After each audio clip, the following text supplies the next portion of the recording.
இனிமே கண்ணை மூடிட்டு கடலை எண்ணெய் வாங்கலாம். ஏன்னா மந்த்ரா கடலை எண்ணெய் இதயத்தின் தயாரிப்பு. வறுக்க பொரிக்க ஏன் எல்லா சமையலுக்கும் மந்த்ரா தான். மந்த்ரா கடலை எண்ணெய், அபார ருசி, ஆரோக்கியமான உடல் நலம். 2026 சட்டமன்ற தேர்தல் தமிழ்நாடு முழுவதும் தயாராகி கொண்டிருக்கக்கூடிய வேளையிலே கோவை தெற்கு தொகுதியிலே நடைபெறக்கூடிய தேர்தல் மிக உன்னிப்பாக கவனிக்க வேண்டியது. நேற்று இது தொடர்பாக கோவை மாவட்ட ஆட்சியருக்கு விரிவான கடிதம் ஒன்றை எழுதியிருக்கின்றேன். இன்றைய தினம் கோவையிலே ஒரு வார காலமாக நம்முடைய தொழில்துறையினரும் வர்த்தகம் செய்யக்கூடியவர்களும் கரூர் கும்பல் இங்கே வந்துவிட்டது, நாம் நீ நிம்மதியாக தொழில் செய்ய முடியாது, நாம் நிம்மதியாக வர்த்தகம் செய்ய முடியாது, இங்கே ஃபைனான்ஸ் கொடுத்து இங்கே இருக்கக்கூடிய கடைகளையும் தொழிற்சாலைகளையும் அபகரித்துக் கொள்வார்கள் என்கின்ற மன பயத்தில்தான் இன்றைய தினம் வியாபாரிகளும் தொழில் நடத்துபவர்களும் இருக்கிறார்கள். பொதுமக்களுக்கும் ஒரு அச்சத்தோடு தான் இருக்கிறார்கள்.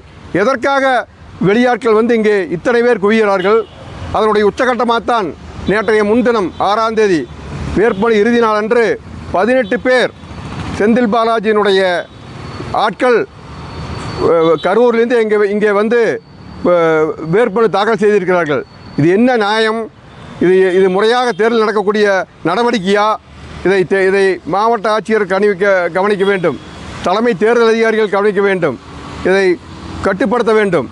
இல்லை என்றால் இன்றைய தினம் ஒவ்வொரு வட்டத்துக்கும் நூற்றுக்கணக்கான கரூர் குரூப்புகள், இங்கே ஃபைனான்ஸ் குரூப்புகள் தேர்தல் வேலை செய்து கொண்டிருக்கிறது. இதெல்லாம் நியாயமான போக்கல்ல. அவங்களுக்கு அங்கே தேர்தல் நடக்குது, அங்கே போய் பார்க்கணும். இங்கே எதுக்கு வந்து இந்த வேலையை பண்ணிட்டு இருக்கிறாங்க? இதெல்லாம் நியாயமான நடவடிக்கை இல்லை. இதை தேர்தல் ஆணையமும் மாவட்ட ஆட்சியரும் உடனடியாக கவனிக்க வேண்டும். இப்போ இருக்கக்கூடிய இன்றைக்கி நாடு முழுவதும் இருக்கக்கூடிய அரசியல் தலைவருடைய வாகனங்கள் சோதனைக்கு உள்ளாக்கப்படுகிறது, வரவேற்கிறோம். ஆனால் கோவை தெற்கு தொகுதியில் மட்டும் இங்கே இருக்கக்கூடிய திரு செந்தில் பாலாஜி அவர்கள் திமுக வேட்பாளர் அவர்களை கவனிப்பதில்லை, கண்டுகொள்வதில்லை என்கின்ற ஒரு பொதுமக்களுடைய கருத்தாக நான் இங்கே தெரிவித்துக் கொள்கிறேன். அதை உரிய நடவடிக்கை எடுக்க வேண்டும்.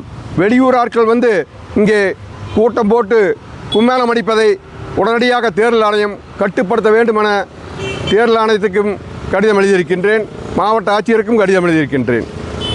விரைந்து நடவடிக்கை எடுப்பார்கள் என்ற எதிர்பார்க்கின்றேன். இப்போ கோவையில் இருக்கக்கூடிய திமுக நம்பாமல் வந்து செந்தில் பாலாஜி அவர்களுக்கு பரிசு எதாவது கொடுக்குறதா வந்து இன்றைக்கு அப்படித்தான் செய்திகள் வந்து கொண்டிருக்கிறது. இன்றைய தினம் இந்த கடந்த 2 நாட்களாக இங்கே இருக்கக்கூடிய கட்சிக்காரர்களை சரி பண்ணக்கூடிய வகையிலே 10 கிராம் 5 கிராம் காயங்கள் கொடுக்கப்படுவதாக தகவல் பரவி கொண்டிருக்கிறது.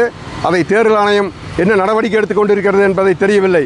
அடுத்த கட்டமாக வீடாக வீட்டிலே வாங்காளியான கூட வீட்டு கதவுலையும் வாசலையும் வீசிக்கொண்டு பரிசு பொருள்களையும் பணத்தையும் வீசிக்கொண்டு போகக்கூடிய நடவடிக்கைகளிலே இந்த கரூர் குரூப் இறங்கியிருக்கிறது.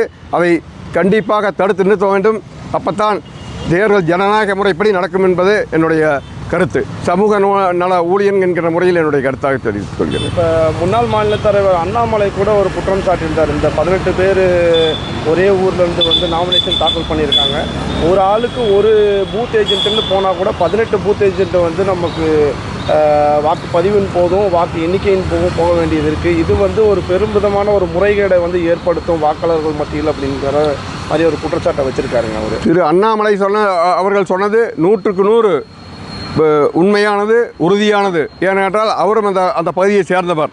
யார் எங்கே வேணால் வந்து தமிழ்நாடு முழுவதும் போட்டி போடுவதற்கு தடை கிடையாது. ஆனால் ஒரு குறிப்பிட்ட நம்முடைய திமுக வேட்பாளர் திரு செந்தில் பாலாஜி அவர்களுடைய ஊரை சேர்ந்தவர்கள், அந்த தொகுதியை சேர்ந்தவர்கள் 18 பேர் வந்து இங்கே போடுறாங்கன்னா நோக்கம் என்ன? இங்கே தேர்தல் ஒரு அச்சத்தோடு தேர்தலை நடத்த வேண்டும், மற்ற கட்சிக்காரர்கள் பொதுமக்களை அச்சுறுத்த வேண்டும் என்கிற நோக்கத்தை தவிர வேறு ஒன்றுமில்லை. அண்ணாமலை சொல்லக்கூடிய கருத்துக்கள் 100%, 1000% நியாயமானது. இப்போ இந்த முறைகேடுகள், இந்த பிரச்சனைகளை காரணம் காட்டி தேர்தல் ஆணையம் வந்து இங்கே தேர்தலை நிறுத்துவதற்கான வாய்ப்புகள் இருக்கா? கண்டிப்பாக. ஏன்னா தமிழ்நாட்டிலேயே உச்சகட்ட முறைகேடுகள் நடப்பது கோவை தெற்கு தொகுதி. அங்கே நடைபெறக்கூடிய தேர்தல் ஆணையம் முழுமையாக பரிசீலித்து நடவடிக்கை எடுத்தால் இங்கே தேர்தல் நிறுத்தப்படக்கூடிய சூழ்நிலை இருக்கின்றது.